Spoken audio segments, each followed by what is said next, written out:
Nicholas, thank you so much for your time. Looking forward to getting to know the Nicholas Jackson story over the next little bit. Let's start with your background and your personal life growing up. Yeah, I'm obviously Senegalese, but Senegalese and Gambian because my dad is Gambian. I went to Gambia when I was young, with my dad.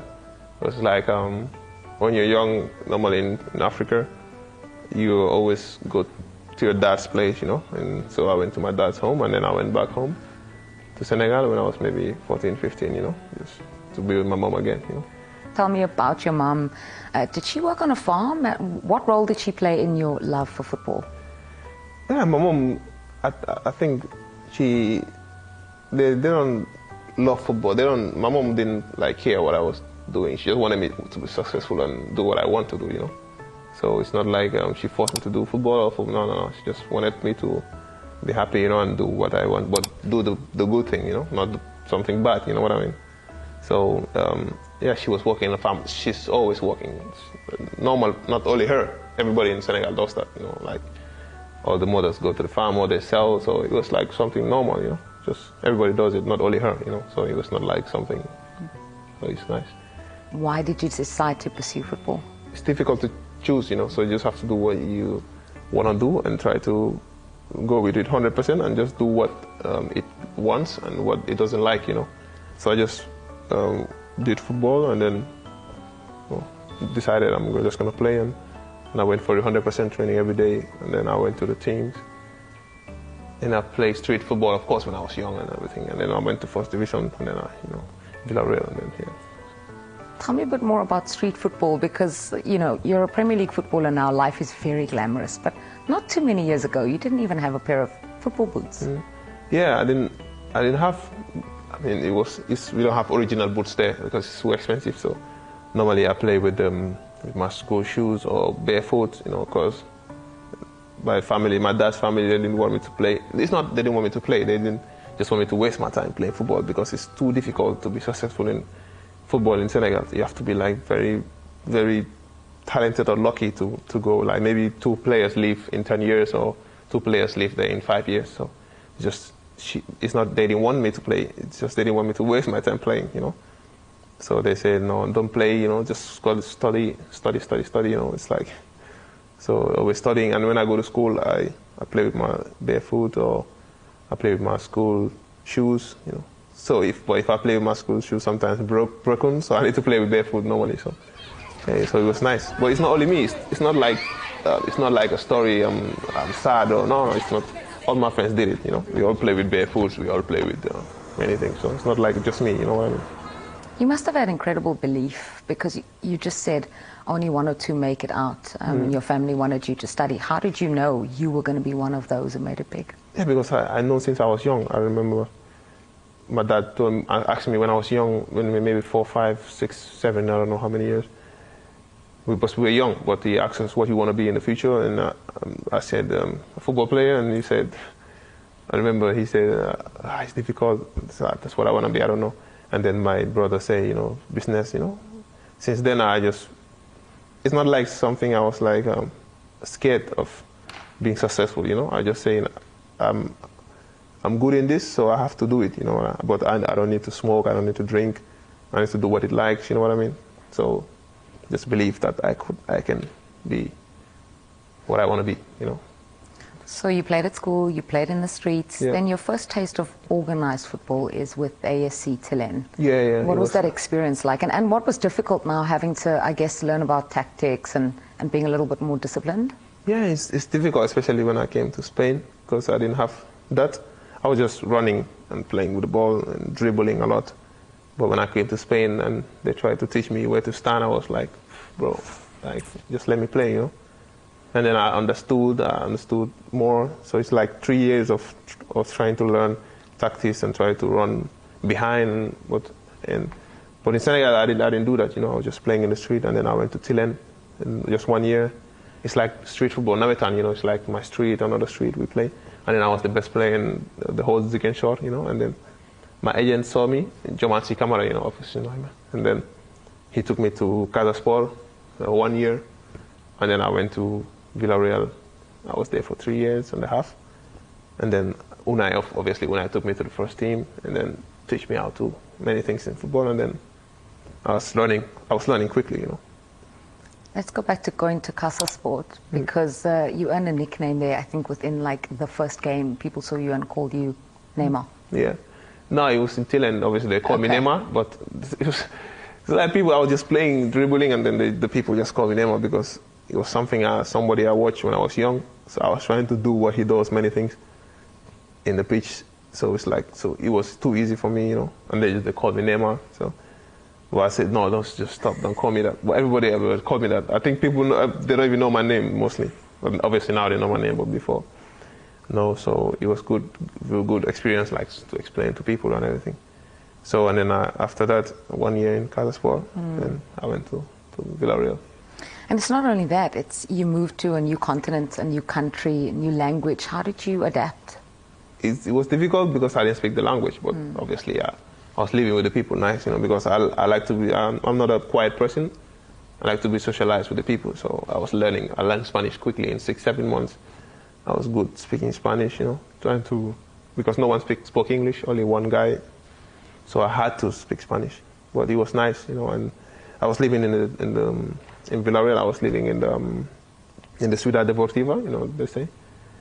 So there I was learning Spanish, and then I moved to the house, and then I went on loan to Mirandes, and then I came back to B team, and then when I saw me there and put me in the first team, and then just 1 year, and then I came back here, you know. It's like everything's quick, but I was learning quick and ready to listen to the coaches and learning fast, you know.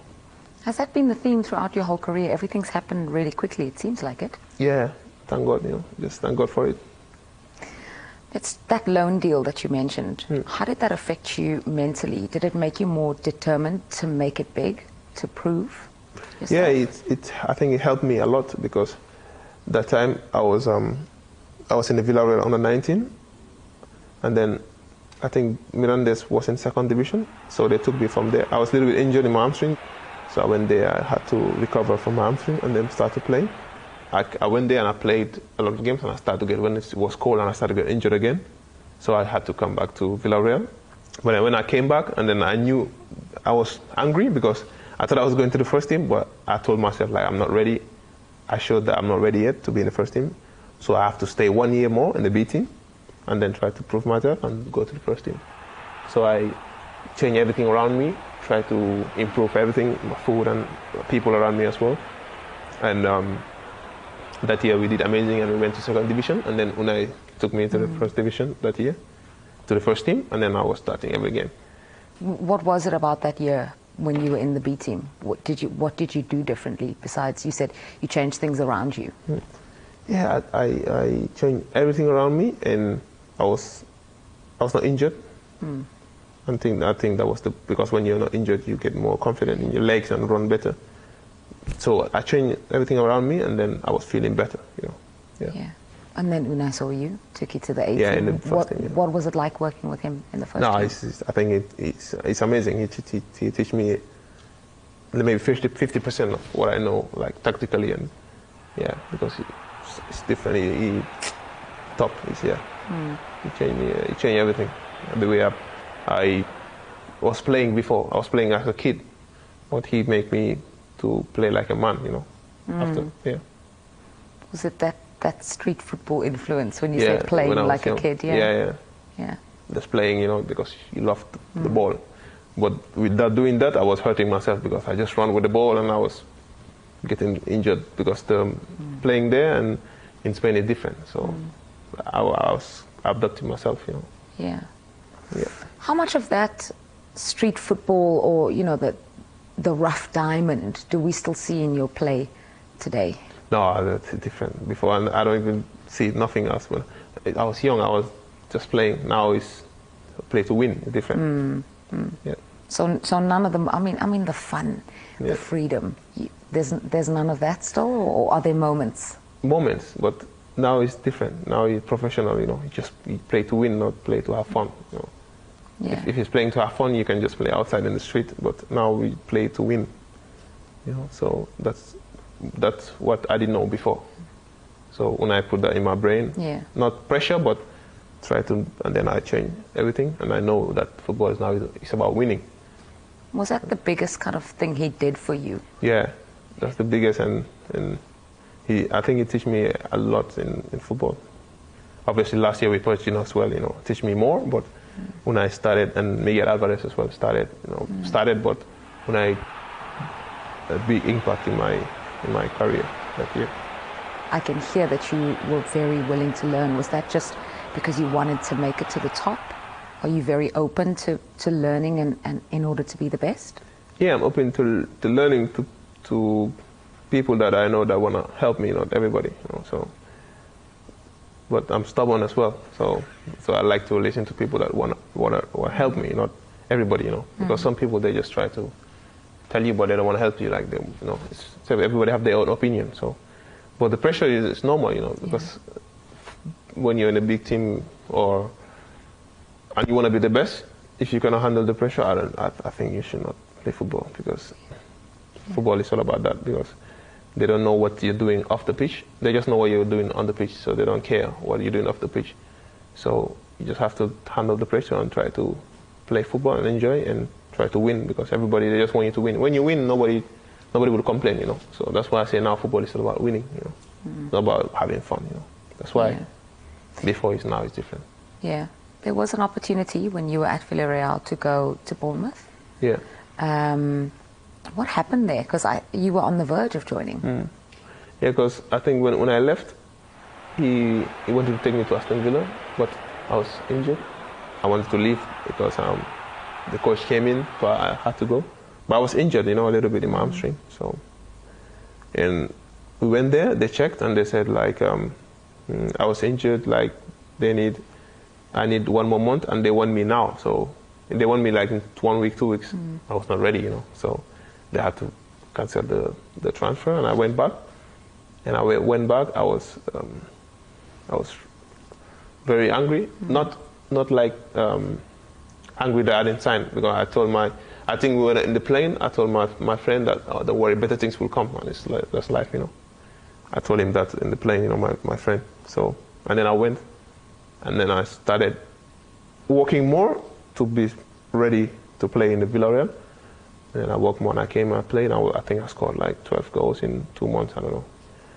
I think that's the most important in life, Normally the people that you have, especially football players, people that you have near you, people that try to help you to be the best, not do whatever you want, That's what changed that time, and then I think I was flying that 2-3 months. I was just scoring every weekend, and I know after that I knew that what I have to do to of course to be what I want to be, And then when I came to Chelsea, it's a different club, pressure and everything, but now I'm feeling better, and I know how I'm getting as I'm playing, I'm getting more experience. How did the move to Chelsea come about? No, I played and I scored 12 goals that year in Villarreal, of course. And then I was going on holiday. I told my agent, "Listen, I don't want to talk about any club now. I just want to enjoy myself, please." And then, obviously, I was supposed to go to another team. I think some teams were there, Milan. And then he just called me and said, "Forget about that. We're going to Chelsea." I said, "How good?" He said, "But too much pressure." I said, "Please don't worry. If I was not ready, I will not tell you I will go, because if I'm not ready, I don't go there. But I know I'm ready. That's why I came to Chelsea. I'm ready, and I know what I did before to be where I have been. So I was ready to play here, So when I came, and then if I was not ready, I wouldn't come. But I know I would ready. I know the pressure there, and I heard the strikers that came here that have a lot of tough time. But I was ready to face that, and I think even my friends were saying, "Oh, don't go to Chelsea." I think some people in the national team told me, "No, don't go, too much pressure." I said, bro, we're different, don't tell me, I don't even want to listen to you, So that's why I don't like to listen to some people, you know what I mean? Because they try to move. So I just came, and then Pochettino helped me last year, very, very good, and the players as well. So yeah, that's how it went. Sounds like that stubbornness you were talking about, because you just knew you were going to make it at Chelsea. I haven't make it yet. I'm just improving, I haven't make it yet. Because making is like scoring every week, every year, 30 goals or something, or winning trophies, Yeah. But just settling, Yeah. Thank God. But stubborn. I'm just stubborn. The start was very difficult at Chelsea, though, wasn't it? Yeah, I think it was very difficult. But nothing is easy in life, so It's different now, though. I don't know. I don't mind. I think the more, for me, I don't know, the more I just want to hear people saying bad things about me. I don't know. That drives you? It's nice. It helps you, you know, for me. Not bad things. I'm not talking about bad things like in the pitch, you know, like criticizing you. I just love this, you know. Do you pay attention to that? Are you looking at that on social media? Before, when I just came. Yeah. No. Do you feel you settled in at Chelsea completely? Are you feeling? No, I'm feeling good, very good with the players, with the coach, you know, with the. When they're playing and there's no pressure, it means I think it means like you're not doing like well. So the people, they don't care. So when you're doing something, you know, when you have pressure, you know you're doing something. So you try to work more and try to be the best of you, you know. So I just like, you know, because all the players have pressure. Cristiano had pressure, Mbappe have pressure, Messi, everybody, you know. So it's just because the fans, they want to win. So if there's no pressure, it's not part of the game. It's part of the game, so, you know. Just try to focus and work harder with that. He's going to walk in the hat-trick. Quite a night for Nicholas Jackson. You mentioned Cristiano Ronaldo there. You hit the snoo after scoring a hat-trick against Spurs. Is that one of your big heroes? Yeah, of course. Since I was young, Cristiano, Neymar, R9, the phenomenal. But him, I just watched many videos of him, you know, not, big. So I heard many interviews of him talking about all these things. So like something I expected to happen in big teams, and Chelsea is a big team. So I knew, because I watched many Cristiano interviews and many talking about these things. So I expected this, you know, like pressure, and the people talking bad, some people talking good, and everybody cannot like you. So what you can do? Nothing, you know. You just have to continue working and believe in yourself, you know. As an African goal scorer playing for Chelsea, the comparison that was inevitable was Didier Drogba. Do you hear it? How do you feel about it? I mean, I don't compare myself to no one really, because I haven't reached their level, you know, because DJ is like a legend in Africa, and legend is Chelsea. He won everything. I haven't won nothing yet. I haven't done nothing yet. So I don't really like the comparison, but it's nice. It means like you're heading somewhere, you know. So you just try to work harder to be like him or more than him, you know. Yeah, I'm aware of all the strikers. I check all the strikers in the first season one before I came here. I think Costa have the best one. I thought he scored 20 or something. It was like Drogba came and he scored 10, and then after he scored 12, after he scored 20. I checked everything, so I was aware of his struggle before he came, and then I heard that the players, even when he was playing this first season, they didn't want him to stay. They wanted him to leave. Even the players, you know. So it's not easy, you know. I know that Chelsea is a big team, big club, and then Drogba made it. So yeah, it's like a motivation, you know, for me. In, you know, seeing an African legend, you know, struggle here and made it. So it's like, why not, you know? Representing the Senegal national team, in the last international break, you scored your first goal. What was that feeling like? And I saw the celebrations with Sadio Mane, with Idrissa Gana Gueye. They looked like they were all very happy for you. Yeah, they were happy for me, very happy, because I think it was my first goal there, so, and my only goal right now, because the national team, I came there and there was big names, you know, so you have to settle down. It's not easy there, you know, so because I was very happy and seeing those big players that I saw when I was young. Sadio Mane, I think I watched him since I was before coming to Senegal, you know. It was like we're from the same place, Casamas, you know, but a little bit, maybe 2 hours away from each other. And then playing with him, so it's a big thing, you know. Gana Gueye, you know, Koulibaly, Edu, you know, big names. So it's an amazing feeling, and they're all happy for me. And I hope to score more for the national team as well. Yeah. You do charity work in Senegal. Could you tell me a little bit more about that? How much it means to you, why it's important to you? I think I'm not just working for myself, you know. I'm working, of course, for myself, but obviously for my family, for the people that I grew with, you know, my friends. So it's nice when you do this kind of things. I know if I had that before, it would be better, but I didn't have it. So if I have it, it's nothing. It's just, you know, a little something that every month I try to, you know, give to the people what they need, you know, like food and, you know, Ziguinchor, I'm from there, and Gambia as well, because I was living there as well. So it's nice, you know, to just, it's not something that just do it because it's nice, you know, just at least someone spending like 10 euros, now he's going to spend 2. At least you have rice, and you know what I mean, so nice. Yeah. Do you do some of it in the hope that there'll be some kid that has football boots? I give boots as well to the boys, yeah. I try to take the boots of the players here, and some I buy some. I take some from Nike and try to give to the kids there, you know.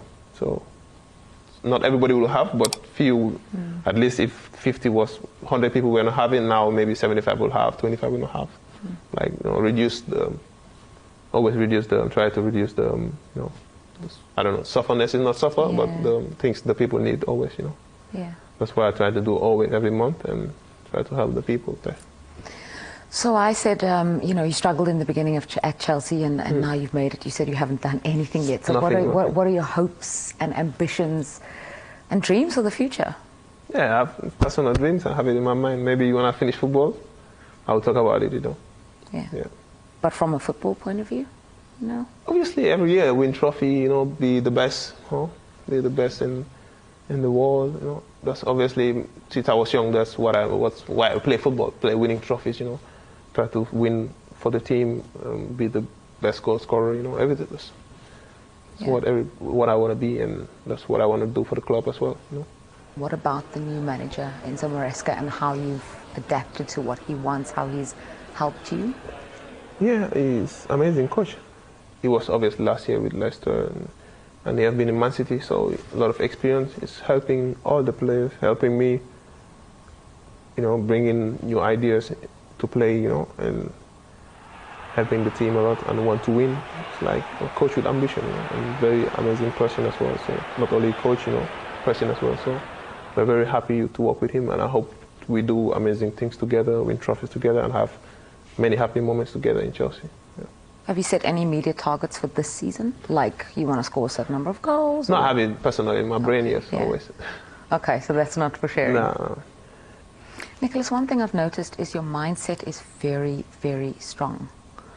Do you think that's a must for someone who's come from where you've come from to where you are today? Yeah, I think it's not because I came to Europe now. It's something I had since I was young, you know. I think I took it from my dad because he's very stubborn as well. Before, you know, when he was young, he had dreadlocks. They didn't want him to have dreadlocks. He had dreadlocks.